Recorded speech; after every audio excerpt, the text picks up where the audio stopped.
यह मुझे ज़रूर पता है कि दुनिया का यह सबसे बड़ा अद्भुत मंदिर है कि विवाह के बाद पति और पत्नी दाम्पत्य या तो वो गिरिराज परिक्रमा के लिए जाते हैं या फिर कामाख्या मंदिर दर्शन के लिए आते हैं।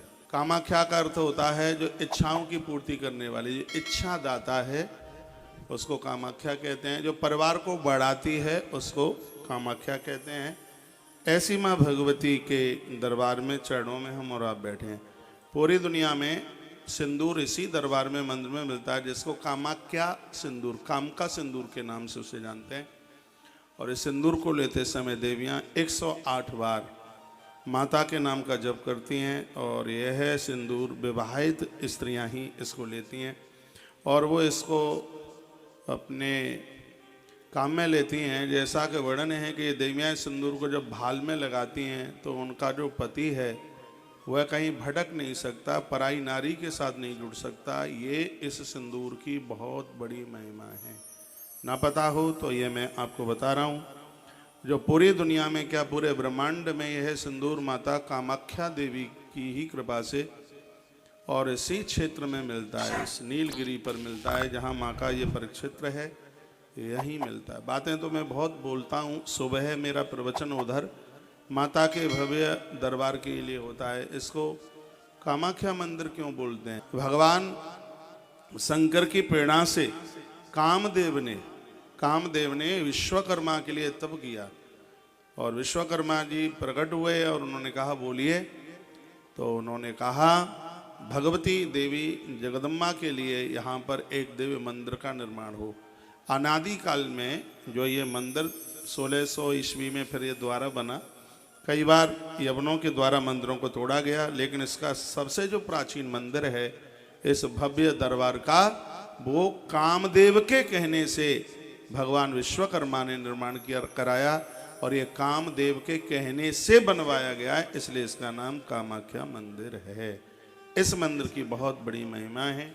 जैसा कि मैंने पूर्व में भी बोला है कि नारी के ऐसे तमाम तरह के गोपनीय रोग जिसको वो डॉक्टर्स लोगों को भी नहीं बता सकती, इस दरबार में आकर के वह सभी बीमारियां समाप्त हो जाती हैं।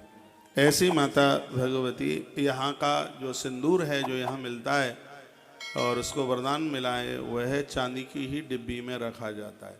देवियाँ थोड़े से सिंदूर को बहुत से सिंदूर में उसमें रख लेती हैं, मिला लेती हैं। जब वो भाल में जब इसको लगाती हैं तो ये उसके पति को पतित नहीं होने देता। और ये सिंदूर इस दरबार से शुक्रवार को लिया जाता है और फिर जब भी ले शुक्रवार को वो मंत्रों के द्वारा इसको अभुमंत्रित किया जाता है। ये इसकी बहुत बड़ी महिमा है। तो हो सकता है कि ये आपको ना पता हो, लेकिन हमारे ग्रंथों में सबसे ज़्यादा 51 पीठों का वर्णन है वो कालिका पुराण में किया गया है। आज मैं वहाँ उस दरबार में मंदिर में चर्चा कर रहा था कालिका पुराण से, जिसमें वर्णन किया था और जगह 100 बार जो पूजा आप करते हैं कामाख्या मंदिर में 1 बार कर लेते हैं। 1 बार की पूजा 100 बार की पूजा के बराबर है। उसके लिए मैंने बड़े अद्भुत श्लोक भी बोले थे।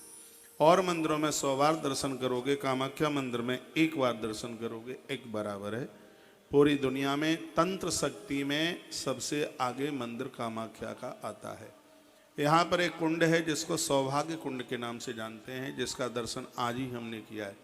जब यहाँ तांत्रिक लोगों की सिद्धि पूरी होती है तो वो उस कुंड के पानी के ऊपर तैर जाते हैं, वो डूबते नहीं। पानी पर वो ऐसे चलते हैं जिस प्रकार से कोई व्यक्ति सड़क पर चल रहा हो। उस कुंड का नाम सौभाग्य कुंड है। यहाँ के कुंड का जल है माताएं अपने भाल के ऊपर जहाँ मांग भरती हैं उस जगह पर लगाती हैं, जिससे पति की उम्र बढ़ती है, आयु बढ़ती है। यहाँ के लोगों को तो मुझसे भी ज़्यादा पता होगा, लेकिन जो हमें दूरदर्शन के माध्यम से, टेलीविज़न के माध्यम से सुन पा रहे हैं, उनके लिए बहुत बड़ी अद्भुत बात है। पूरी दुनिया में मंदिर बने हुए हैं, लेकिन जो कामाख्या का गुम्मट है, ऐसा गुम्मट कहीं दूसरी जगह देखने को नहीं मिलता। यह इतना अद्भुत, इतना विशालकाय और इसकी बनावट कुछ दूसरे हिसाब की है, क्योंकि इसके रचयिता, इसके निर्माणकर्ता स्वयं भगवान श्री विश्वकर्मा जी हैं। और यह मंदिर कामदेव की तपस्या के द्वारा यह बना हुआ है।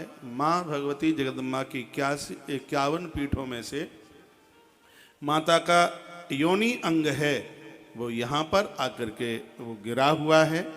और पूरी सृष्टि का निर्माण ऐसा बताते हैं कि गुवाहाटी की कामाख्या मंदिर के द्वारा, इस माँ भवानी के द्वारा पूरी सृष्टि का सृजन होता है।